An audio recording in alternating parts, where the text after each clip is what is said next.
Ethan Frome, by Edith Wharton. Chapter 3.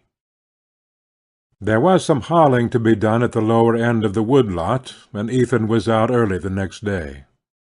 The winter morning was as clear as crystal. The sunrise burned red in a pure sky.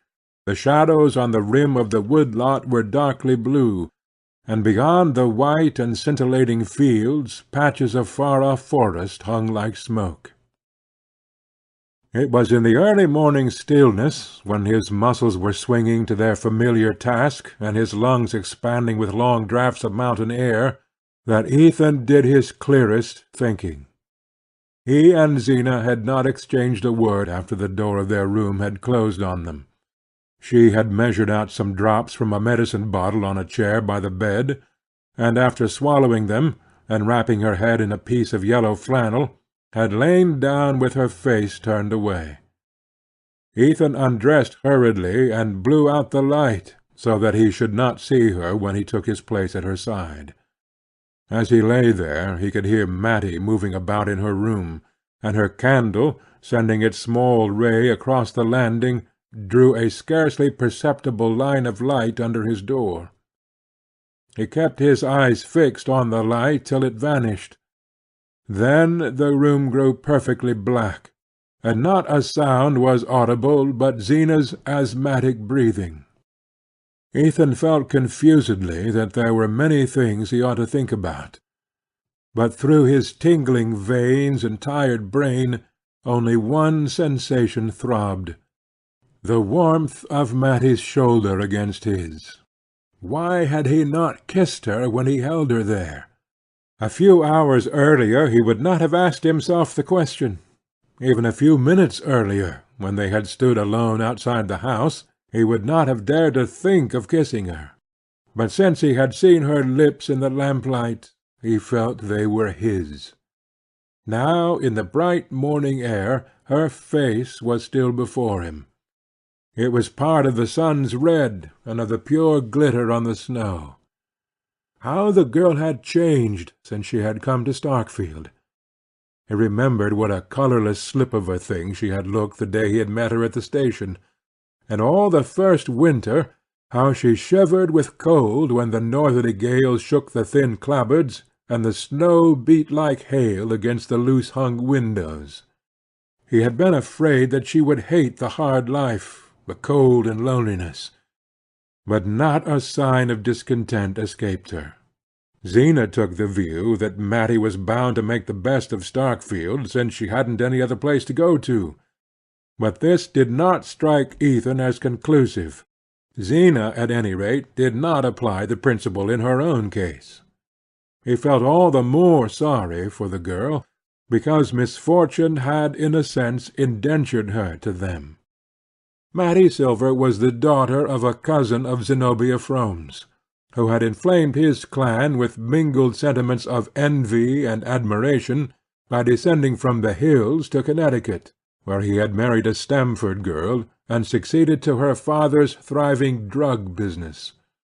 Unhappily, Orrin Silver, a man of far-reaching aims, had died too soon to prove that the end justifies the means. His accounts revealed merely what the means had been, and these were such that it was fortunate for his wife and daughter that his books were examined only after his impressive funeral. His wife died of the disclosure, and Matty, at 20, was left alone to make her way on the $50 obtained from the sale of her piano. For this purpose her equipment, though varied, was inadequate. She could trim a hat, make molasses candy, recite "Curfew Shall Not Ring To-night," and play "The Lost Chord" and a potpourri from Carmen. When she tried to extend the field of her activities in the direction of stenography and bookkeeping, her health broke down, and 6 months on her feet behind the counter of a department store did not tend to restore it. Her nearest relations had been induced to place their savings in her father's hands, and though, after his death, they ungrudgingly acquitted themselves of the Christian duty of returning good for evil, by giving his daughter all the advice at their disposal, they could hardly be expected to supplement it by material aid. But when Zenobia's doctor recommended her looking about for some one to help her with the housework, the clan instantly saw the chance of exacting a compensation from Matty. Zenobia, though doubtful of the girl's efficiency, was tempted by the freedom to find fault without much risk of losing her, and so Matty came to Starkfield. Zenobia's fault-finding was of the silent kind, but not the less penetrating for that. During the first months Ethan alternately burned with a desire to see Matty defy her, and trembled with fear of the result. Then the situation grew less strained. The pure air and the long summer hours in the open gave back life and elasticity to Matty, and Zena, with more leisure to devote to her complex ailments, grew less watchful of the girl's omissions, so that Ethan, struggling on under the burden of his barren farm and failing sawmill, could at least imagine that peace reigned in his house.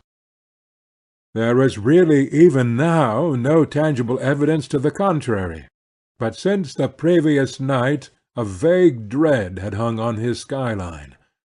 It was formed of Zena's obstinate silence, of Matty's sudden look of warning, of the memory of just such fleeting imperceptible signs as those which told him, on certain stainless mornings, that before night there would be rain. His dread was so strong that, manlike, he sought to postpone certainty.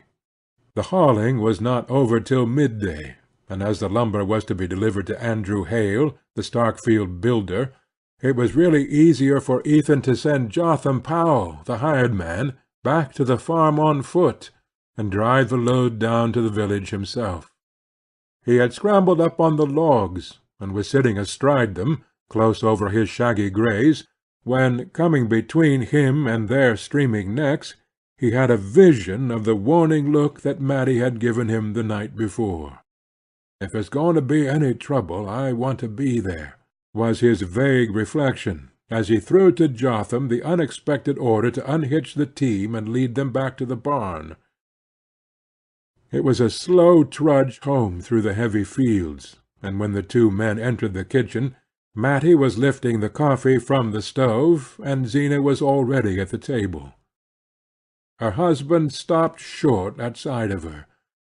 Instead of her usual calico wrapper and knitted shawl, she wore her best dress of brown merino, and above her thin strands of hair, which still preserved the tight undulations of the crimping pins, rose a hard perpendicular bonnet, as to which Ethan's clearest notion was that he had to pay $5 for it at the Bettsbridge Emporium.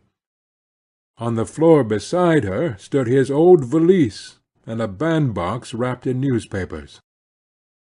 "Why, where are you going, Zena?" he exclaimed. "I've got my shooting pain so bad that I'm going over to Bettsbridge to spend the night with Aunt Martha Pierce and see that new doctor," she answered in a matter-of-fact tone, as if she had said she was going into the storeroom to take a look at the preserves, or up to the attic to go over the blankets. In spite of her sedentary habits, such abrupt decisions were not without precedent in Zena's history. Twice or thrice before she had suddenly packed Ethan's valise, and started off to Bettsbridge, or even Springfield, to seek the advice of some new doctor, and her husband had grown to dread these expeditions because of their cost. Zena always came back laden with expensive remedies, and her last visit to Springfield had been commemorated by her paying $20 for an electric battery, of which she had never been able to learn the use. But for the moment his sense of relief was so great as to preclude all other feelings. He had now no doubt that Zena had spoken the truth in saying the night before that she had sat up because she felt too mean to sleep.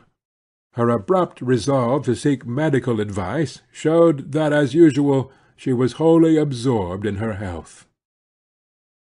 As if expecting a protest, she continued plaintively, If you're too busy with the hauling, I presume you can let Jotham Powell drive me over with the sorrel in time to catch the train at the flat." Her husband hardly heard what she was saying.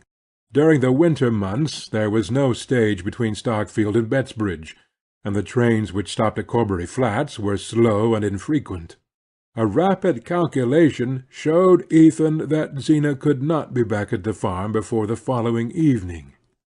"If I'd supposed you'd made any objection to Jotham Powell's driving me over," she began again, as though his silence had implied refusal.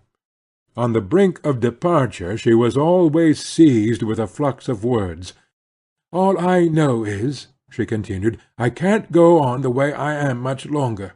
The pains are clear away down to my ankles now, or I'd a walked into Stockfield on my own feet sooner than put you out, and asked Michael Eady to let me ride over on his wagon to the flats, when he sends to meet the train that brings his groceries.